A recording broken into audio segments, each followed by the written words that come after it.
إن الحمد لله نحمده ونستعينه ونؤمن به ونتوكل عليه ونعوذ بالله من شرور أنفسنا ومن سيئات أعمالنا من يهده الله فلا مضل له ومن يضلل فلا هادي له وأشهد أن لا إله إلا الله وحده لا شريك له وأشهد أن محمدًا عبده ورسوله أرسله بالهدى ودين الحق ليظهره على الدين كله ولو كره المشركون اللهم صل على محمد وعلى آل محمد كما صليت على إبراهيم وعلى آل إبراهيم وبارك على محمد وعلى آل محمد كما باركت على إبراهيم وعلى آل إبراهيم إنك حميد مجيد أما بعد فإن خير الحديث كتاب الله وخير الهدي هدي محمد صلى الله عليه وسلم وشر الأمور محدثاتها وكل محدثة بدعة وكل بدعة ضلالة وكل ضلالة في النار أعوذ بالله من الشيطان الرجيم بسم الله الرحمن الرحيم يا أيها الذين آمنوا اتقوا الله حق تقاته ولا تموتن إلا وأنتم مسلمون بسم الله الرحمن الرحيم إن الشيطان لكم عدو فاتخذوه عدوا إنما يدعو حزبه ليكونوا من أصحاب السعير ഏറെ ബഹുമാന്യരായ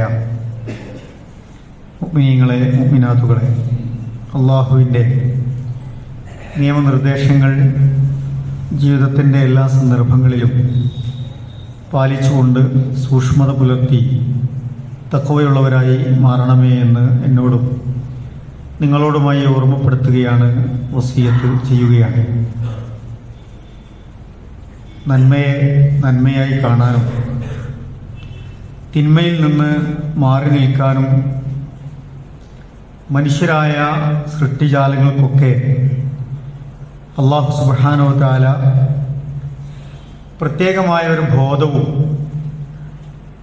അവസരവും നൽകിയിട്ടുണ്ട് എന്ന് നമുക്ക് കാണാൻ കഴിയും. ഈ ദുനിയാവിൻ്റെ ഒരു സ്വഭാവം ഇത് നശിച്ചു പോകുന്നതാണ് എന്ന ഒരു ബോധം, പരലോകത്തേക്കുള്ള അധ്വാനം വേണ്ട ഇടമാണ് ദുനിയാവ് എന്നതൊക്കെ മനുഷ്യരെ പരിശുദ്ധ ഖുർആൻ ബോധ്യപ്പെടുത്തിക്കൊണ്ടേയിരിക്കുന്നുണ്ട്. തിന്മ ചെയ്യാനുള്ള ഒരു മനസ്സ്, നന്മ കേൾക്കാനുള്ള കാതുകൾ, ഇന്ന് ഒരുപാട് ആളുകൾ അത്തരം കാര്യങ്ങളൊക്കെ ശ്രദ്ധിച്ചു വരുന്നുണ്ട്. പക്ഷെ തിന്മകൾക്കെതിരെ നമ്മൾ എത്രമാത്രം പണിയെടുക്കുന്നോ, ബോധവൽക്കരണം നടത്തുന്നോ, അതിനേക്കാളൊക്കെ ഏറെയായി ഈ ധാർമ്മിക ബോധത്തെയൊക്കെ കാർന്നു തിന്നുന്ന തിന്മകൾ നാട്ടിൽ പ്രചരിച്ചുകൊണ്ടിരിക്കുകയാണ്. പലപ്പോഴും നമ്മുടെ കുട്ടികളും മുതിർന്നവരുമൊക്കെ പലതരത്തിലുള്ള തിന്മകൾക്ക് വിധേയപ്പെട്ടു പോകുന്ന ഒരു വലിയ ഒരു സാഹചര്യം നമ്മുടെ ചുറ്റുവട്ടത്തുണ്ട്.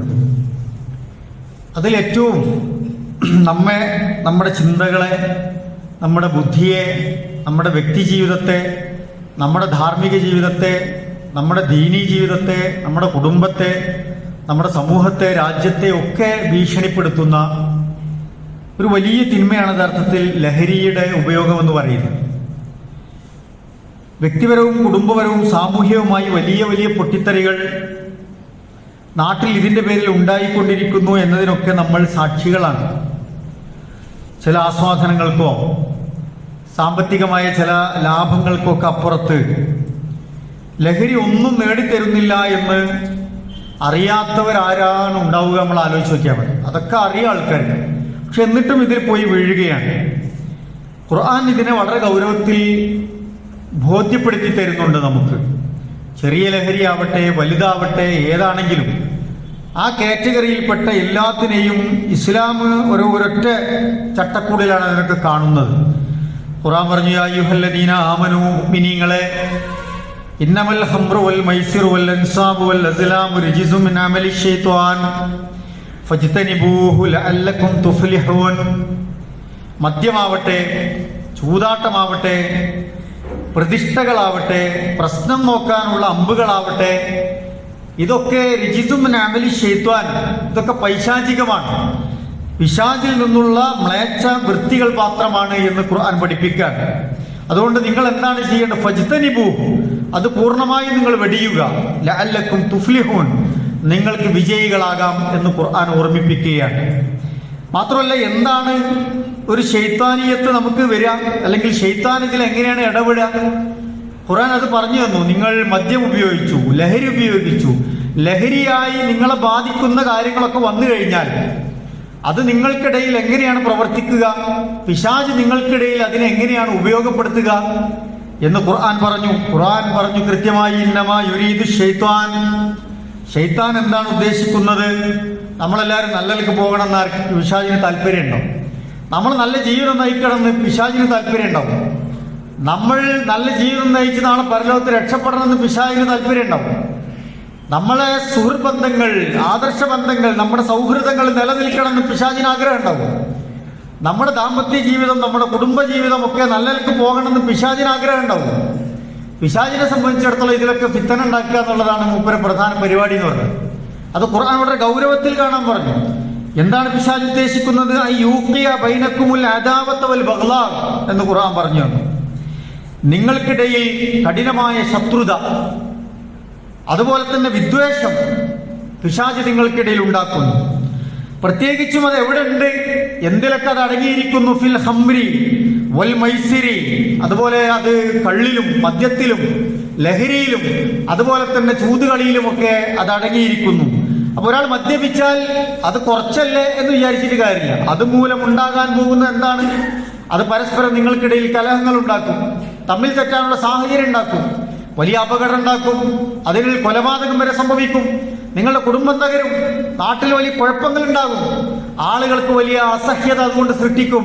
ഇത്തരത്തിലുള്ള പ്രശ്നങ്ങൾ, വിദ്വേഷങ്ങൾ, അതുപോലെയുള്ള കുഴപ്പങ്ങളൊക്കെ അതുകൊണ്ട് ഉണ്ടാക്കും. പിശാചിന് നേതൃത്വം കൊടുക്കുമെന്നാണ് പറയുന്നത്. മറ്റൊന്നെന്താണ്? അള്ളാഹുവിനെ കുറിച്ചുള്ള ഓർമ്മകളിൽ നിന്ന് തടയപ്പെടും. പ്രത്യേകിച്ച് നമസ്കാരം ഒരു ഉദാഹരണമായി ഖുർആൻ എടുത്തു പറയണം. അവിടെ നിങ്ങളുടെ ഇബാദത്തുകളിൽ നിന്ന്, അള്ളാഹിനെ കുറിച്ചുള്ള ഓർമ്മകളിൽ നിന്ന് നിങ്ങളുടെ ഓർമ്മകൾ നഷ്ടപ്പെടും, ബുദ്ധി നഷ്ടപ്പെടും എന്നാണ് പറഞ്ഞിട്ടുള്ളത്.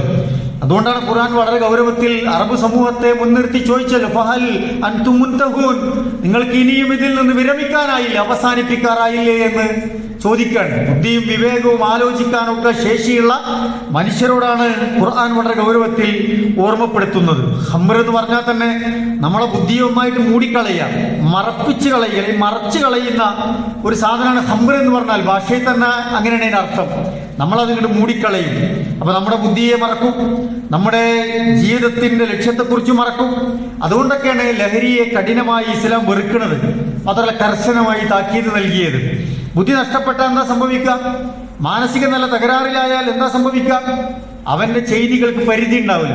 ഉമ്മയാണോ ബാപ്പയാണോ മറ്റുള്ളവരാണോ എന്ന് തിരിച്ചറിയാൻ കഴിയാത്ത സാഹചര്യം ഉണ്ടാവും. കഴിഞ്ഞ ദിവസങ്ങളിൽ നമ്മൾ ഒരുപാട് വാർത്തകൾ കേട്ടു. ലഹരി ഉപയോഗത്തിന്റെ കെടുതികൾ കൊണ്ട് നൊന്ത് പ്രസവിച്ച ഒരു ഉമ്മയെ പോരാണ് ഒരു ചെക്കൻ വാളെടുത്ത് വെട്ടിക്കൊന്നത്. തൊട്ടടുത്ത വീട്ടിൽ നിന്നൊരു ആയുധം വാങ്ങി തേങ്ങ പൊളിക്കാനാന്ന് പറഞ്ഞ് വീട്ടിൽ കൊണ്ടെന്ന് സ്വന്തം ഉമ്മയെ വെട്ടിക്കൊലപ്പെടുത്തിയ വാർത്ത നമ്മൾ വായിച്ചു. എത്ര പ്രായമുണ്ട് ആ കുട്ടിക്ക്? എന്താണ് ആ കുട്ടിയുടെ പേര്?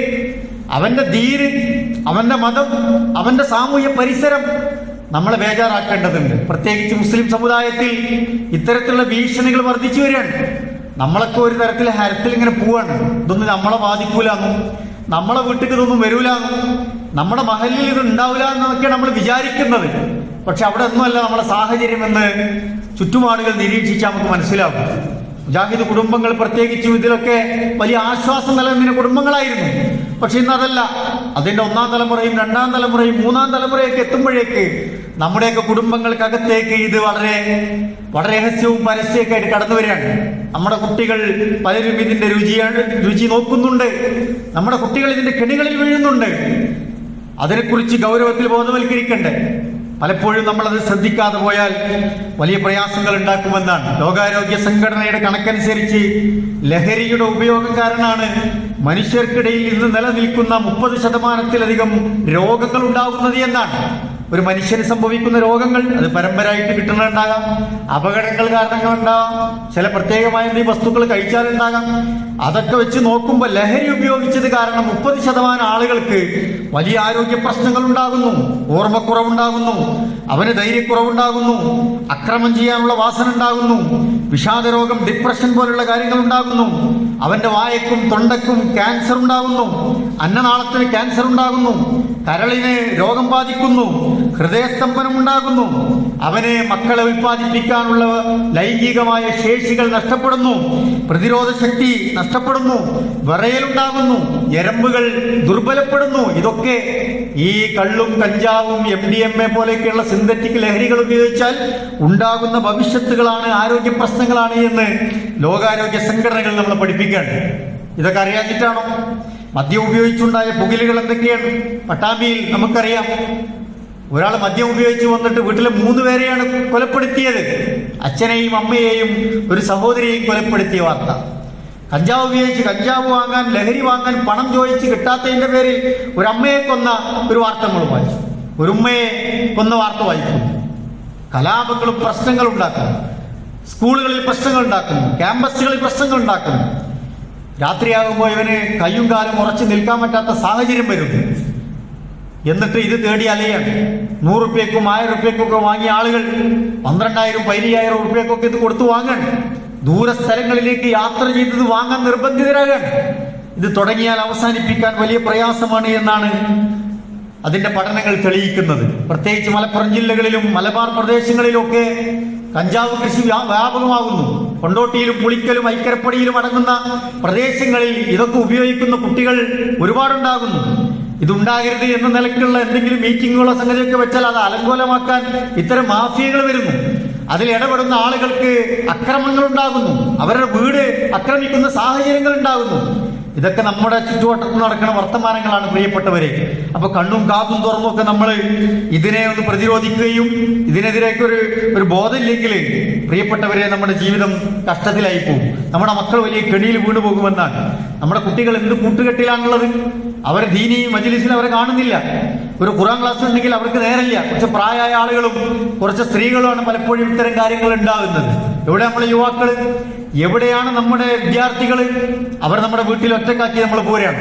ഒരു ഖുർആൻ പഠിക്കുന്ന ക്ലാസ് ഉണ്ടാകുമ്പോൾ അവരെ പിടിച്ചു കൊണ്ടുവരാൻ നമുക്ക് എന്താണ് മടി? കഴിഞ്ഞ ദിവസം നിയമസഭ നടക്കുകയാണ്. വളരെ ചെറുപ്പക്കാരനായ ഒരു യുവ നേതാവ് അദ്ദേഹം ഉന്നയിച്ച ഒരു പ്രശ്നം, യുവാക്കൾക്കിടയിൽ ലഹരി വ്യാപകമാകുന്നു, സ്കൂളിലെ ലഹരി ഉപയോഗത്തിന്റെ കണക്കുകൾ കിട്ടാത്ത രൂപത്തിൽ പ്രയാസം സൃഷ്ടിക്കുന്നു. അതിനെ ബോധവൽക്കരണം ഉണ്ടാക്കുന്നതാണ് സർക്കാർ പറയുന്നത്. സർക്കാരും അതുപോലെ തന്നെ പ്രതിപക്ഷവുമൊക്കെ മദ്യം ഉൽപ്പാദിപ്പിക്കാനുള്ള പ്ലാന്റേഷന് സ്ഥലം വാങ്ങിയതിലുള്ള അഴിമതിയെ കുറിച്ചാണ് ചർച്ച ചെയ്യുന്നത്. മദ്യം ഉണ്ടാക്കാൻ ആവശ്യമായ പ്ലാന്റേഷൻ നിർമ്മിക്കാൻ ആവശ്യമായ സ്ഥലവും പദ്ധതിക്കൊക്കെ പൈസ വാങ്ങിയതിനെ കുറിച്ചുള്ള അഴിമതിയെ കുറിച്ചാണ് അവർ ചർച്ച ചെയ്യുന്നത്. ഈ മദ്യനാട്ടിൽ ഉണ്ടാക്കുന്ന പുകലുകളെ കുറിച്ച് അവർ കാണാഞ്ഞിട്ടാണ്, അതുണ്ടാക്കുന്ന ദുരന്തത്തെ കുറിച്ച് അവർക്ക് അറിയാഞ്ഞിട്ടാണ്. നമ്മളെല്ലാം 5 കൊല്ലം 3 കൊല്ലം 4 കൊല്ലം കൂടുമ്പോൾ ഇവർക്ക് വേണ്ടി നമ്മൾ വോട്ട് ചെയ്ത് ഇവരൊക്കെ അധികാരത്തിൽ വരുത്തുകയാണ്. ഈ നാട്ടിലുണ്ടാകുന്ന പ്രശ്നങ്ങൾ എത്ര വലുതാണ്? ബോധമില്ലാതെയാണ്. നമ്മൾ പോലും ഇതിനെതിരെ പ്രതികരിക്കാൻ മടിക്കുന്നവരാകാണ്. ഇതൊക്കെ ഒരു സ്റ്റാറ്റസായി മാറി. പണ്ടൊക്കെ മദ്യം കുടിക്കുന്ന ഒരാളുണ്ടെങ്കിൽ അയാൾ ഒരു സദസ്സിലേക്ക് വരില്ലായിരുന്നു, അയാൾ അകറ്റി നിർത്തുന്നൊരു പ്രവണത ഉണ്ടായിരുന്നു. ഇന്ന് 2 ഇട്ടിട്ട് ആൾക്കാർ വരികയാണ്, ഓനെ നമ്മൾ കൈയെടുത്ത് ആദരിച്ച് സീറ്റ് കൊടുക്കുകയാണ്. പുതിയ സാഹചര്യം മാറി വരികയാണ്. കുട്ടികളൊക്കെ സിനിമയിലും അതുപോലെ തന്നെ ആവേശത്തിന്റെ പാട്ടൊക്കെ കേട്ടിട്ട് വലിയ വലിയ ഇതിന്റെ രംഗങ്ങൾ അഭിനയിക്കുകയാണ്. കുട്ടികൾക്കൊക്കെ ഒരു വീരസാഹസികത പരിവേഷം ഉണ്ടാവും. സാഹസികതയിൽ അവർ ആകർഷിക്കും. അവർക്ക് കൗമാരപ്രായം എന്നൊക്കെ പറഞ്ഞ ഇത്തരം ട്രെൻഡുകളൊക്കെ പെട്ടെന്ന് സ്വാധീനിക്കും. അവർ വീരപരിവേഷം കിട്ടാൻ ഇത് 2 അടിച്ചാലേ പറ്റുള്ളൂ എന്നുള്ള ചിന്ത വരികയാണ്. ഇത്തരം കുട്ടികൾക്ക് ഇത്തരം സാഹചര്യങ്ങൾ നമ്മൾ ഒരുക്കി കൊടുക്കുമ്പോൾ അതൊരു പാട്ടല്ലേന്നോ അല്ലെങ്കിൽ കുറച്ചേരല്ലേന്നൊക്കെ വിചാരിച്ച് അല്ലെങ്കിൽ അവന്റെ കൂട്ടുകെട്ടൊന്നും ശ്രദ്ധിക്കാതൊക്കെ പോയാൽ നമുക്ക് വലിയ വിപത്തിനെ നേരിടേണ്ടി വരുമെന്ന് പ്രിയപ്പെട്ടവരെ വളരെ സന്ദർഭോചിതമായി ഇപ്പോ നിങ്ങൾ ഓർമ്മിപ്പിക്കുകയാണ്. പുസ്തകം വായിച്ചോന്നോ, നീ എവിടുന്നാ വരുന്നതെന്നോ, എന്താണ് എന്റെ ബാഗിൽ നിന്നോ എന്നൊന്നും കുട്ടികളോട് ചോദിക്കാൻ പറ്റാതായിച്ചു. ലഹരി എന്ന് പറഞ്ഞാൽ പലതരത്തിലുള്ള ലഹരികളാണ്. കള്ള് മാത്രമല്ല, ഞാൻ പറഞ്ഞ പോലെ കഞ്ചാവ് മാത്രമല്ല, ഈ സിന്തറ്റിക് പൊടികളും സൂചികളൊക്കെ ആയിട്ട് പല സാധനങ്ങൾ നാട്ടിൽ കിട്ടാണ്. നമുക്ക് മനസ്സിലാക്കാൻ പറ്റാത്ത രൂപത്തിലുള്ള സാധനങ്ങൾ കുട്ടികളെ വലവീശി പിടിക്കാൻ കാത്തു നിൽക്കുന്നുണ്ട് എന്ന് നമ്മൾ മനസ്സിലാക്കേണ്ടതുണ്ട്. നമ്മുടെ രാജ്യത്ത് ലഹരി ഉപയോഗിച്ചതിന്റെ പേരിൽ ഓരോ ദിവസവും മിനിമം 10 പേർ ആത്മഹത്യ ചെയ്യുന്നു എന്നാണ് കണക്ക്. നമ്മുടെ നാട്ടിൽ ലഹരി ഉപയോഗിച്ചതിന്റെ പേരിൽ 10 പേർ ഒരു ദിവസം ആത്മഹത്യ ചെയ്യാന്നുള്ളതാണ്. നമ്മൾ ആലോചിച്ച് നോക്കുക അതിന്റെ ഒരു ഭവിഷ്യത്ത് എത്ര വലുതാണ് എന്ന്. കുട്ടികളെ മതസംഘടനകളിൽ സജീവമാക്കാം, നല്ല രാഷ്ട്രീയ പ്രവർത്തകരാക്കാം, നല്ല കൂട്ടുകെട്ടിൽ അവരുണ്ടാക്കാം, നല്ല കൂട്ടായ്മകളിൽ അവരെ സജീവാക്കാം, നല്ല ചാരിറ്റി പ്രവർത്തനങ്ങളിലോ സേവന പ്രവർത്തനങ്ങളിലോ സാന്ത്വന പ്രവർത്തനങ്ങളിലോ ഒക്കെ അവരെ പങ്കാളികളാക്കാം, ദഅ്വാ സംഘടനകളിലൊക്കെ അവരെ സജീവമാക്കാം. എന്നിട്ട് ചെറുപ്പത്തിലെ അവരെ ഒരു നല്ല നല്ല കൂട്ടുകെട്ടിലേക്ക് ചേർത്ത് പിടിച്ച് കൊണ്ടുപോകുക എന്നുള്ളതാണ് ഇതിന് പരിഹാരം. ഇതിനെതിരെയുള്ള പ്രവർത്തനങ്ങളിൽ മുന്നിൽ നിൽക്കാൻ അവരെ പ്രേരിപ്പിക്കുക. ആളുകൾക്കിടയിൽ പരസ്യമായി മദ്യത്തിനും കഞ്ചാവിനും MDMA-ക്ക് എതിരെയൊക്കെയുള്ള സമരത്തിൽ അവരെ മുന്നിൽ നിർത്തുക. അങ്ങനെ പബ്ലിക്കായി ഇതിനെ എതിർത്ത് ശീലിപ്പിക്കുക എന്നതൊക്കെയാണ് അതിന് പരിഹാരമായി പ്രിയപ്പെട്ടവരെ നമുക്ക് ചെയ്യാനുള്ളത്. നമ്മളെ സംബന്ധിച്ചിടത്തോളം റസൂൽ ഖുർആൻ പറഞ്ഞല്ലോ, നമസ്കാരത്തെ പോലും ബാധിക്കുന്ന തരത്തിൽ ആളുകൾ ലഹരി ഉപയോഗിച്ചു എന്നാണ് ഖുർആൻ പറയുന്നത്. യാ അയ്യുഹല്ലദീന ആമനൂ, മുഅ്മിനീങ്ങളെ, ലാ തഖറബുസ് സ്വലാത്ത വഅൻതും സുഖാറ, നിങ്ങൾ ലഹരി ബാധിതരായിക്കൊണ്ട് നമസ്കാരത്തിലേക്ക് വരരുത്. അപ്പൊ ഘട്ടം ഘട്ടമായി മദ്യം നിരോധിച്ചിരുന്ന ഒരു സന്ദർഭത്തിലാണ് ഖുർആൻ ഇത് പറയുന്നത്. ഹത്താ തഅലമൂ മാ തഖൂലൂൻ, നിങ്ങൾ എന്താണ് പറയുന്നത് എന്ന് നിങ്ങൾക്ക് മനസ്സിലാവില്ല എന്നാണ്. അപ്പൊ ഇത് അടിച്ചാല്, ഇത് കുടിച്ചാല്, ഇത് കുത്തിവെച്ചാലൊക്കെ നമ്മൾ എന്ത് പറയുന്നു എന്നും എന്ത് ചെയ്യുന്നു എന്നും അറിയാത്ത തരത്തിൽ നമ്മളെ മസ്തിഷ്കത്തെ അത് ബാധിക്കുമെന്നാണ് ഖുർആൻ തന്നെ നമുക്ക് പറഞ്ഞു തരുന്നത്. ലഹരി പദാർത്ഥങ്ങൾ നോക്കൂ, ശിർക്കുമായി ബന്ധപ്പെട്ട കാര്യങ്ങൾ പറഞ്ഞ ആയത്തിലാണ്, ചൂതാട്ടം പോലെ വളരെ ഗൗരവത്തിൽ പറഞ്ഞ വിഷയങ്ങളുടെ കൂട്ടത്തിലാണ് ലഹരിയുടെ ഉപയോഗത്തെ പറ്റി ഖുർആൻ പറഞ്ഞു തരുന്നത് എന്ന് നമ്മൾ മനസ്സിലാക്കേണ്ടതുണ്ട്. റസൂലുള്ളാഹി സ്വല്ലല്ലാഹി അലൈഹി വസല്ലം പറഞ്ഞു, കുല്ലു മുസ്കിരിൻ ഖംറുൻ വകുല്ലു മുസ്കിരിൻ ഹറാം, ലഹരി ഉണ്ടാക്കുന്നതെല്ലാം ഖംറാണ്, ലഹരി ഉണ്ടാക്കുന്നതെല്ലാം ഹറാമാണ് എന്നാണ്. അത് കുറച്ചല്ലേ എന്നൊന്നും അതിലില്ല. എന്താണോ നിങ്ങളെ ലഹരിയായി ബാധിക്കുന്നത്, ലഹരി ശാസ്ത്രം പറയുന്നത് 4 കാര്യങ്ങൾ മനുഷ്യനെ ലഹരിയായി ബാധിക്കുന്നുള്ളതാണ്. ഒന്നീ സൂചിപ്പിച്ച പോലെ മദ്യം, കഞ്ചാവ് പോലെയുള്ള പൊടികൾ, കുടിക്കാനുള്ള ഈ സാധനങ്ങൾ. രണ്ടാമത്തെ ചില ആളുകൾക്ക് ചൂതാട്ടാണ്. 1 വെച്ചാ 10, 10 വെച്ചാ 100 എന്നിട്ടുള്ള ഇത്തരത്തിലുള്ള ഗെയിമുകളിൽ ഏർപ്പെടുക.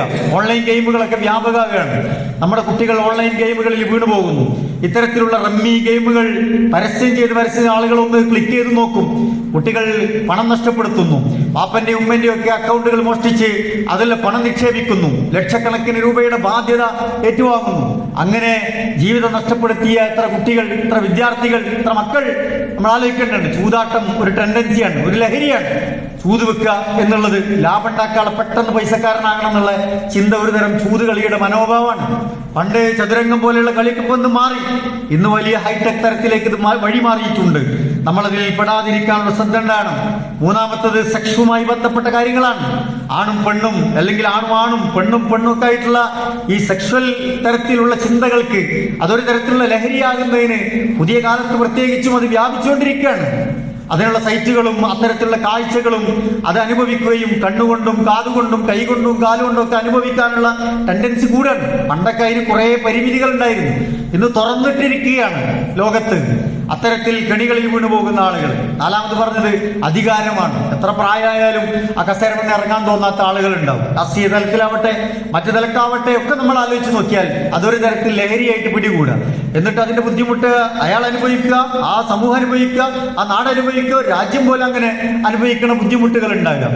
അപ്പൊ ഇത്തരത്തിലുള്ള ലഹരി, ഒന്ന് കഞ്ചാവും മദ്യവും പോലെയുള്ള സംഗതികൾ, മറ്റൊന്ന് ചൂതാട്ടം, മറ്റൊന്ന് സെക്സുമായി ബന്ധപ്പെട്ടത്, 4 അധികാരവുമായി ബന്ധപ്പെട്ടത്, ഇത് 4ഉം മനുഷ്യനെ നന്നായി ബാധിക്കുമെന്നാണ് സയൻസിനെ പഠിപ്പിക്കുന്നത്.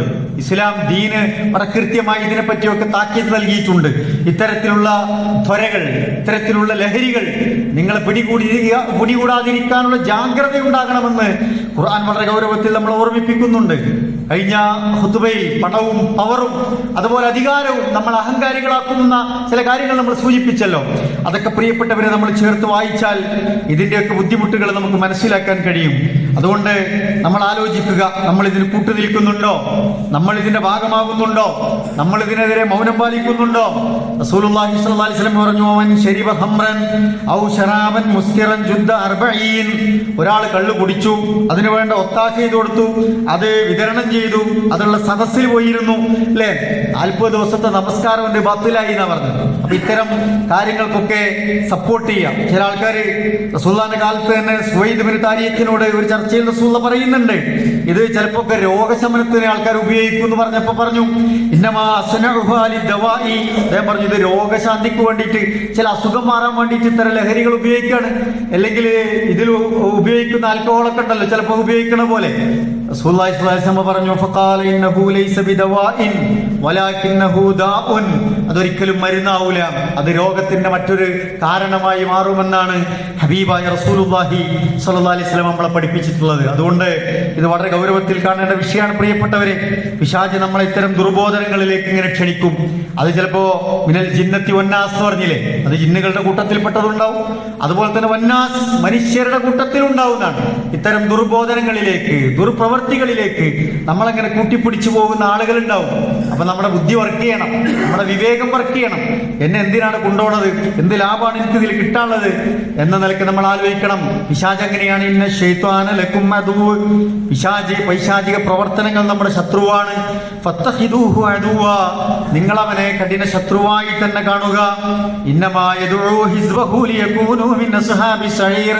അവൻ അവന്റെ കൂട്ടാളികളെയും കൊണ്ട് എങ്ങോട്ടാ പോകാൻ നിൽക്കുന്നത്? ഇലാ അസ്ഹാബി സഈർ എന്നാണ്. അത് നരകത്തിന്റെ വക്താക്കളാക്കാൻ വേണ്ടിയിട്ടാണെന്നാണ്, നരകാവകാശികളാക്കുക എന്നുള്ളതാണ് പിശാചിന്റെ പണി എന്ന് ഖുർആൻ നമ്മൾ ഓർമ്മിപ്പിക്കുകയാണ്. ഇതൊക്കെ ഒരു തരത്തിലുള്ള പൈശാചിക പ്രവർത്തനങ്ങളാണ് എന്ന് പ്രിയപ്പെട്ടവരെ നമ്മൾ മനസ്സിലാക്കണം. എന്നിട്ട് അതിനാവശ്യമായ ആത്മീയമായ ദീനിയായ വിജ്ഞാനം നമ്മൾ നേടുക, ഭൗതിക വിജ്ഞാനം നേടുക, അതിന്റെ സയൻസ് എന്ന് പറയുന്നത് മനസ്സിലാക്കുക. എന്നിട്ട് കുട്ടികൾക്ക് അത് പറഞ്ഞു കൊടുക്കുക, അവർക്ക് ആവശ്യമായ പ്രൊട്ടക്ഷൻ നമ്മൾ ഒരുക്കുക എന്നുള്ളതാണ് അതിന് ചെയ്യാനുള്ളത്. ഇതിനെക്കുറിച്ചുള്ള ബോധം കൊടുത്ത് അവരെ ദീനിയായി നല്ലൊരു പൗരനായി വളർത്താൻ ആവശ്യമായ കാര്യങ്ങൾ ചെയ്യാന്നുള്ളതാണ്. അല്ലാഹു സുബ്ഹാനഹു വ തആല നമ്മെയും നമ്മുടെ കുട്ടികളെയും കുടുംബാംഗങ്ങളെയും ഒക്കെ കാത്തു രക്ഷിക്കുമാറാവട്ടെ.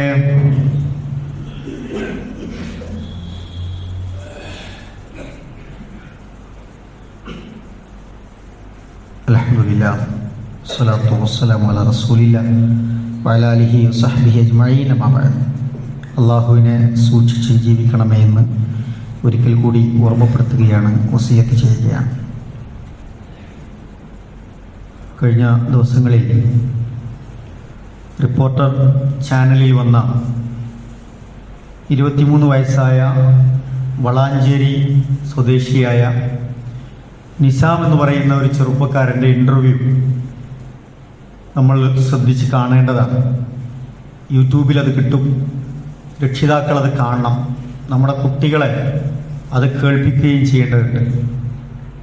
വളരെ ഓപ്പണായിട്ട് ആ ചെറുപ്പക്കാരൻ ആ ക്യാമറയ്ക്ക് മുമ്പിൽ വന്ന് നിൽക്കുകയാണ്. 22 വയസ്സുവരെ ഒരു സിഗരറ്റ് പോലും ഉപയോഗിക്കാത്ത ആ ചെറുപ്പക്കാരൻ 2 വർഷം ഈ MDMAക്ക് അഡിക്റ്റായിപ്പോയി. ഇത്തരത്തിലുള്ള പുതിയ കാലത്തെ ലഹരിയുടെ ഒരു സ്വഭാവം എന്ന് പറഞ്ഞാൽ 90-95% ആളുകൾ തുടങ്ങിയാൽ നിർത്താൻ കഴിയില്ല എന്നുള്ളതാണ്. അത്ര ശ്രദ്ധയും അതിസാഹസികമായ ഇടപെടലുണ്ടെങ്കിൽ മാത്രമേ ഇത് തിരിച്ചു പോരാൻ കഴിയുള്ളൂ. അതാണ് അതിൻ്റെ സ്വഭാവം എന്ന് പറയുന്നത്, അതാണ് അതിൻ്റെ അപകടവും.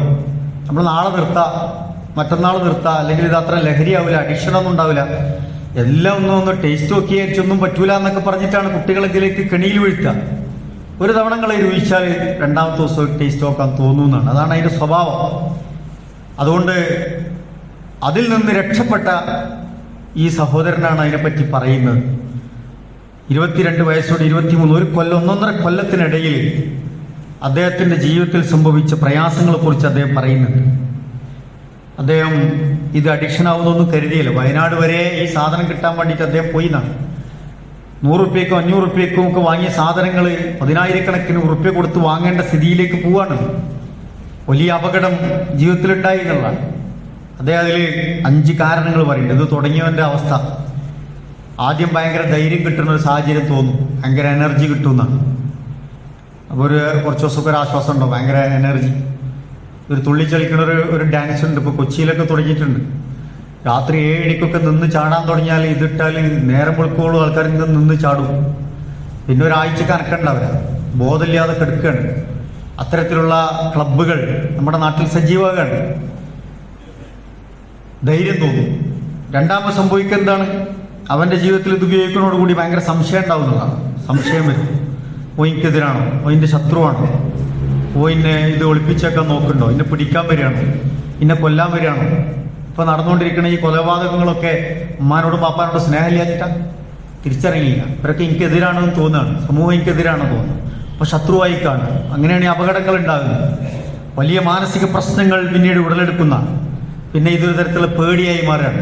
ഭീതി, ആൾക്കാരുടെ ഇടയ്ക്ക് വരാൻ പേടി, റൂമിൽ നിന്ന് പുറത്തിറങ്ങാൻ പേടി, ഇരുട്ടത്തിങ്ങ് നിന്നിട്ട് ഒരു ചെറിയ വെളിച്ചത്തിൽ ഇവരിങ്ങനെ കഴിഞ്ഞുകൂടാണ് ഇതടിച്ചിട്ട്. ഇത്തരത്തിലുള്ള മാനസികമായ വിഭ്രാന്തി ഉണ്ടാവുന്നതാണ്.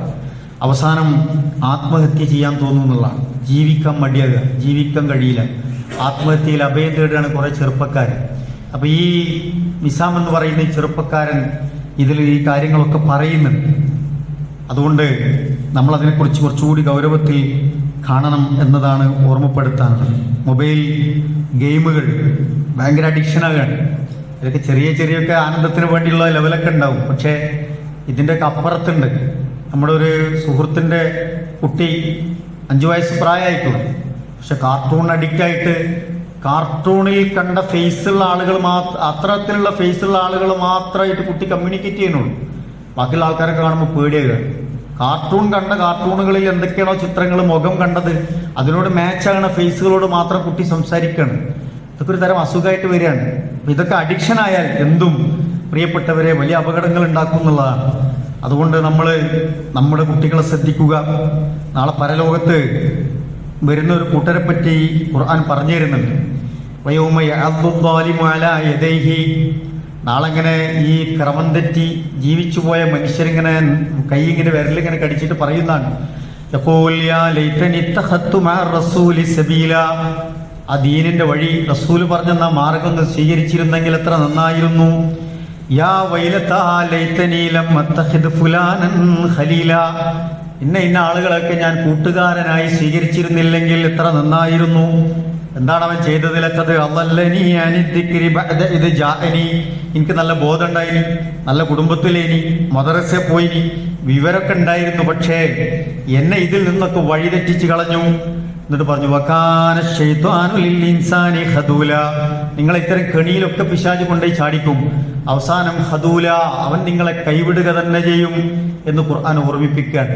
അപ്പൊ ഇത്തരത്തിലുള്ള ദുഷ്പ്രവണതകൾ നമ്മുടെ ചുറ്റുവട്ടത്തുണ്ട്.